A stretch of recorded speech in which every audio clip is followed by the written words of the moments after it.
بسم اللہ الرحمن الرحیم۔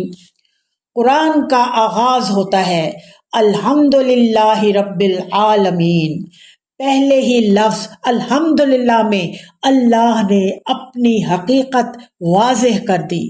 تمام تعریفیں اللہ کے لیے ہیں۔ ہم میں سے کوئی کتنا ہی بڑا مارکا مار لے، کتنا ہی بڑا کارنامہ کیوں نہ سر انجام دے لے، پھر بھی وہ تعریف کے قابل نہیں ہو سکتا۔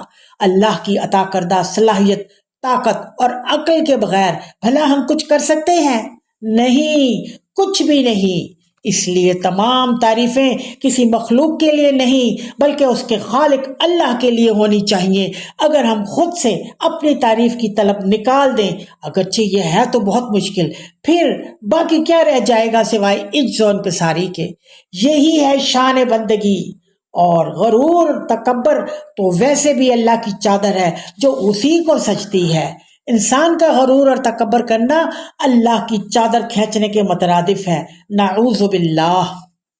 رب العالمین، اس کا مطلب تو سب جانتے ہیں، مگر گہرائی میں جا کر سوچئے تو صحیح۔ اللہ نے جاندار اور بے جان سبھی کو پیدا کیا بغیر کسی ماڈل یا نمونے کے۔ ہے نا زبردست اور عجیب بات؟ پھر پیدا کرنے کے بعد اسے یوں ہی نہیں چھوڑ دیا بلکہ اس کو زندہ رکھنے اور ضروریات زندگی مہیا کرنے کی تمام تر ذمہ داری بھی خود پر لے لی۔ اب ہمیں یہ زیب نہیں دیتا کہ ہم اپنے مسائل سے خواہ مخواہ پریشان ہوتے رہیں۔ وہ ہے نا رب العالمین۔